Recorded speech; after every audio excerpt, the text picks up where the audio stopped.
Vas-tu attraper le coronavirus? C'est sûrement la question que tu te poses en ce moment. Pour être honnête, on va être honnête aujourd'hui, tout le monde se pose cette question en ce moment. Alors bien entendu, il y a des gens qui sont plus inquiets que d'autres, mais on s'est tous posé cette question à un moment ou à un autre. Et surtout, on se pose également la question, si je suis amené à attraper ce fameux virus pulmonaire chinois, quelles vont être les conséquences sur ma santé? Est-ce que je vais vraiment le sentir? Est-ce que ça va vraiment avoir un impact sur ma santé? Donc c'est une question qui est légitime. Et aujourd'hui, je vais t'aider donc à répondre à cette fameuse question. Juste avant ça, je te rappelle que tu peux bénéficier de mon programme offert, 8 étapes clés pour vivre dans un environnement sain. Donc l'idée, c'est vraiment d'agir sur ton environnement afin de retrouver un état de bien-être, apporter davantage de bien-être et augmenter ton niveau de santé naturelle en agissant sur ton environnement, en agissant sur ton état d'esprit, en agissant également sur ton alimentation. Donc le lien vers la description, vers la formation, il est dans la description de cette vidéo et c'est gratuit de A à Z. Je te rappelle également que j'ai ouvert un sondage pour les personnes qui souffrent d'acné et en participant à ce sondage, tu participes également à un tirage au sort et il y aura 2 gagnants qui gagneront avec moi un appel téléphonique de 30 minutes afin de résoudre justement leurs problèmes d'acné. Donc si tu souffres d'acné, je t'invite vraiment à répondre à ce sondage qui est gratuit et tu pourras en plus tenter de gagner un coaching avec moi pour résoudre tes problèmes d'acné.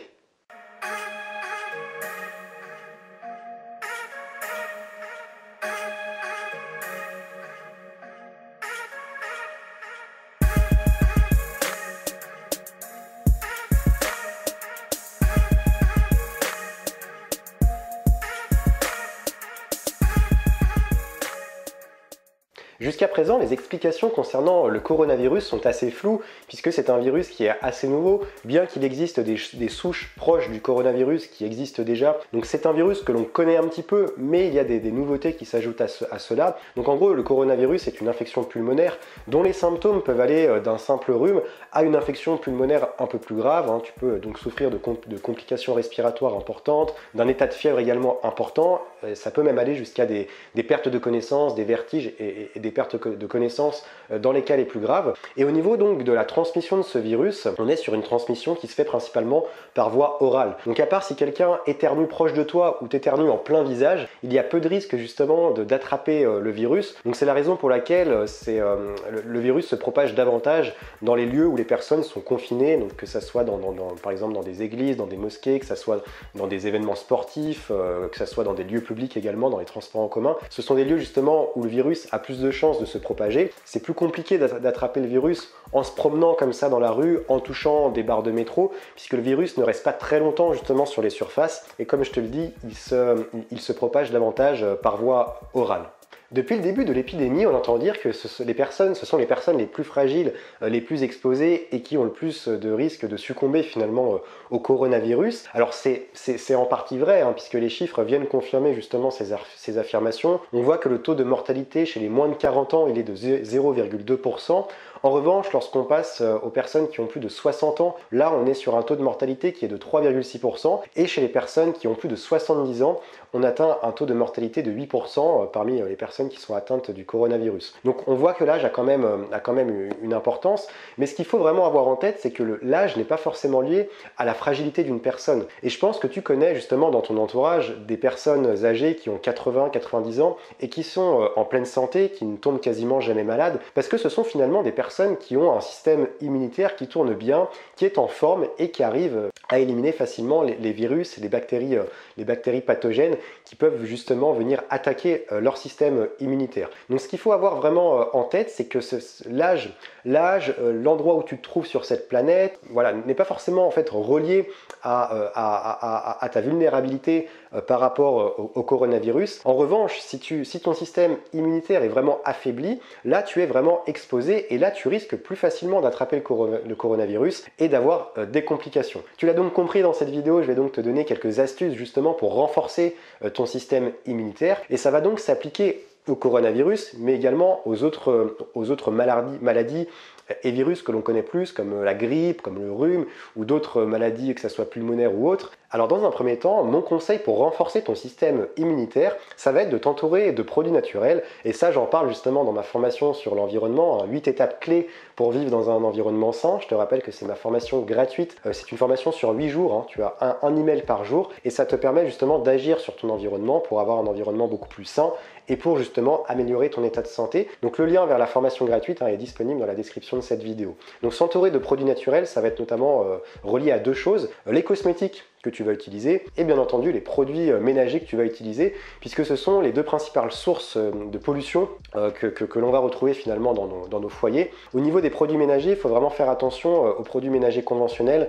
donc tout ce qui est eau de javel, dégraissant, nettoyant pour les vitres, tout ce qui est lessive également conventionnelle, tous ces produits-là qui sont vraiment très néfastes pour notre environnement. Ils sont déjà néfastes pour une chose, parce qu'ils vont déjà éradiquer en fait l'équilibre microbien et bactérien que l'on va retrouver dans nos foyers. Tu sais qu'il y a tout un tas de bactéries et de microbes qui nous entourent. Il y a les bonnes bactéries et les mauvaises bactéries. Le gros problème avec les produits ménagers, tels que l'eau de javel par exemple, pour prendre l'exemple de l'eau de javel qui est très néfaste, l'eau de javel par exemple va complètement éradiquer l'équilibre microbien de ton environnement, ce qui fait que l'eau de javel va éliminer à la fois les mauvaises bactéries et également les bonnes bactéries, des bactéries qui sont indispensables pour consolider notre système immunitaire, parce que le jour où tu vas être confronté à un virus assez comme le coronavirus par exemple, ton système immunitaire ne sera pas lutté justement. Donc ça c'est le premier impact que peuvent avoir les produits ménagers sur ton environnement. Et le deuxième impact, c'est que les produits ménagers et les cosmétiques non naturels libèrent des COV, des composés organiques volatiles, qui restent très longtemps dans l'air ambiante de nos environnements. Et ces COV, tu les ingères par les voies respiratoires, par les poumons. Tu peux également, ta peau les absorbe également, puisque la peau n'est pas une barrière infranchissable, il ne faut pas l'oublier. Ils vont affaiblir ton système immunitaire, ils vont également entraîner une baisse des capacités respiratoires, et ça peut donc entraîner des allergies, ça peut entraîner après de l'asthme, ou des allergies de l'asthme et d'autres problèmes de santé plus ou moins graves. Donc vraiment fais attention aux produits qui t'entourent, et tu as tout intérêt aujourd'hui de passer aux produits naturels. Mon deuxième conseil important pour éviter justement d'attraper le coronavirus et renforcer ton système immunitaire, c'est faire de ton alimentation une priorité. Alors ça, j'en parle énormément dans mes contenus, mais tu sais que ton alimentation doit vraiment être à la base de ta santé aujourd'hui. Tu dois faire de ton alimentation ton médicament, comme le dit Hippocrate, comme l'a dit Hippocrate. Donc ça passe, déjà tu le sais, ce n'est pas sans surprise aujourd'hui, la hausse des maladies chroniques, des maladies inflammatoires, des dysbioses intestinales, de la déminéralisation des organismes, de l'épuisement nerveux. Tout ça est dû principalement à deux choses. Déjà à l'instabilité émotionnelle, la hausse du stress, la hausse de l'irritabilité, qui peut être, dont la source est très variable, et également dû à ton alimentation. Donc là déjà je vais te donner des conseils pour pouvoir agir sur ton alimentation et justement augmenter ton niveau de bien-être et de santé. Donc déjà mon premier conseil, ça va être de manger un maximum vivant. Manger un maximum vivant, ça va être manger déjà davantage de végétaux, réduire tes sources de produits animaux et bien entendu adopter davantage de produits végétaux. Utiliser également des cuissons douces, donc en dessous de 110 degrés, voire en dessous de 90 degrés Celsius. Ça va être également de faire le choix aussi de consommer des aliments bio, d'aller faire les marchés où tu auras une meilleure biodisponibilité par rapport à ces aliments. Ça va également être le fait de miser sur la micronutrition. Donc en gros, la micronutrition, c'est se soigner tout simplement par son alimentation. C'est donc identifier les déséquilibres les déséquilibres et les pertes aussi de nutriments dans ton organisme, et justement se supplémenter afin d'agir justement sur l'inflammation, agir sur les déséquilibres du microbiote, etc., en apportant des nutriments qui sont vraiment spécifiques à ces pathologies-là. Ça va être également aussi de faire attention au profilage alimentaire, c'est-à-dire ne pas forcément suivre un courant alimentaire spécifique, que ce soit le véganisme, le flexitarisme, le régime cétogène, etc., il y en a plein, mais vraiment écouter son corps et savoir quels sont les aliments que dont ton corps a besoin, ressentir ton corps, manger en pleine conscience pour savoir justement quels sont les aliments qui te correspondent. Pour renforcer ton système immunitaire par ton alimentation, tu peux également faire le choix d'intégrer certains nutriments qui vont justement en fait booster tes défenses naturelles. On a par exemple le fait d'intégrer davantage de prébiotiques que tu vas retrouver dans les graines de lin, dans les graines de sésame, dans l'avoine. Donc c'est des prébiotiques qui vont venir nourrir justement les probiotiques. Les probiotiques, tu les retrouves principalement dans les aliments fermentés, miso, tempeh, cornichons, etc. Donc vraiment miser sur les prébiotiques et les probiotiques. Tu peux également faire le choix de consommer davantage de vitamine A. La vitamine A que tu vas retrouver dans le jaune d'œuf, dans l'huile de foie de morue également. Tu peux également faire aussi attention à ton taux de vitamine C. Donc la vitamine C que tu vas retrouver dans le poivron, tu vas retrouver dans les fruits, dans le cassis, dans la goyave, tous ces aliments aussi, ces fruits tropicaux par exemple. Et également à apporter du zinc à ton corps, que tu vas retrouver principalement, du zinc que tu vas retrouver par exemple dans le sésame ou même dans la viande de bœuf, Il y a d'autres également sources de zinc dans ton alimentation. Mais l'idée, c'est vraiment d'apporter ces nutriments à ton organisme, en plus des conseils que je t'ai donnés ici, pour faire de ton alimentation une priorité et augmenter en fait ton système immunitaire grâce à ton alimentation. Le troisième pilier de ton immunité, c'est de faire attention à ton équilibre émotionnel. Alors tu sais, on parle souvent de l'axe intestin-cerveau parce que finalement, 70% de ton système immunitaire se trouve en fait dans ton microbiote, dans ta flore intestinale. Donc en gros, ça veut dire tout simplement qu'un microbiote, une flore intestinale en mauvaise santé peut entraîner de la dépression, de la fatigue, de l'épuisement, des sauts d'humeur également. Et à l'inverse, un état d'esprit qui n'est pas adéquat, des mauvaises émotions, une instabilité en fait émotionnelle tout simplement, va entraîner un déséquilibre de la flore intestinale avec toutes les conséquences que ça peut entraîner. Donc finalement, il faut à la fois prendre soin de son microbiote et prendre soin également de ses émotions. Mais je dirais avant tout prendre soin de ses émotions, puisque le microbiote, on en a déjà parlé à travers ton alimentation, comment en prendre soin à travers ton alimentation. Les émotions, c'est toujours un peu plus compliqué, c'est beaucoup plus complexe. Donc je vais essayer de te donner quelques conseils justement.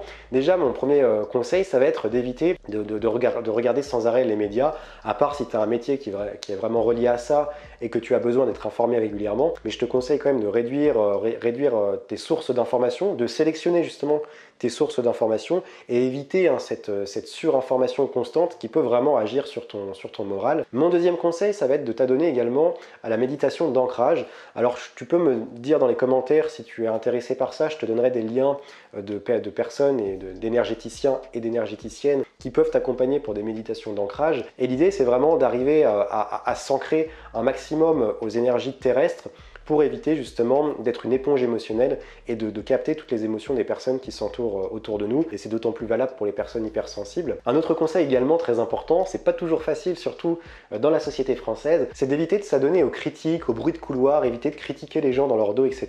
Parce que certes, sur le coup, ça peut, chez certaines personnes, je sais que ça leur fait du bien sur le coup, ça libère de quelque chose de se plaindre et de parler dans le dos des gens. Donc évite un maximum de parler dans le dos des gens, contente-toi de ta propre personne, de travailler sur toi et essaye un minimum de t'occuper de la vie des autres et laisse-les faire leur chemin de leur côté. Et mon dernier conseil, c'est d'accepter aussi les moments de down, les moments où tu es moins bien, les moments où tu as des baisses de morale, les accepter et surtout les évacuer à ta manière. Ça peut être en faisant du sport, de la méditation, en allant te balader dans la nature. Quand tu te sens mal, l'idée c'est d'accepter ces émotions et ensuite de les évacuer par différentes manières, la manière qui te correspond. Un dernier conseil très important, j'allais l'oublier, mais c'est un conseil qui est aussi très important pour agir sur ton état émotionnel, c'est de t'adonner aux affirmations positives. Donc l'idée, c'est vraiment d'affirmer des choses, des affirmations pour te faire avancer dans ta vie, à la fois pour atteindre tes objectifs personnels, professionnels, ou pour un mieux-être tout simplement, pour avoir une vie qui soit plus stable et une vie épanouie. Donc tu peux faire ces affirmations, tu peux déjà les noter sur un papier, sur un tableau, etc.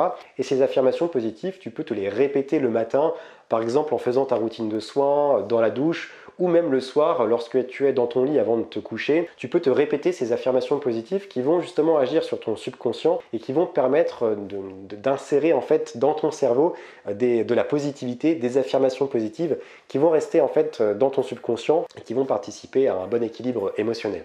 Tu as désormais ta réponse, est-ce que tu vas attraper le coronavirus? Alors si tu suis tous les conseils que je t'ai donnés dans cette vidéo, déjà tu éviteras un maximum d'attraper le coronavirus et notamment si tu suis les conseils préventifs que je t'ai donnés en début de vidéo, mais surtout si tu es amené à attraper le coronavirus qui est une infection pulmonaire, dans tous les cas si tu as un système immunitaire qui fait le taf, qui est présent et qui va lutter efficacement contre le virus, tu vas moins souffrir. Donc j'espère que cette vidéo t'a plu, n'hésite pas à mettre ton like en bas de cette vidéo, à t'abonner à Terre à Manette. Je vais encore envoyer des vlogs là dans les prochains jours que j'ai tourné à Nantes, donc n'hésite pas à t'abonner si tu aimes ce format. Et je te rappelle pour terminer cette vidéo que tu peux agir sur ton environnement pour renforcer ton immunité, et ça je te le permets en accédant à ma formation 8 étapes clés pour vivre dans un environnement sain, une formation offerte dont tu as accès dans la description de cette vidéo. Et je te rappelle que si tu souffres d'acné, n'hésite pas également à aller répondre à mon sondage, puisque tu as l'occasion, en participant à ce sondage, de gagner avec moi un appel téléphonique de 30 minutes,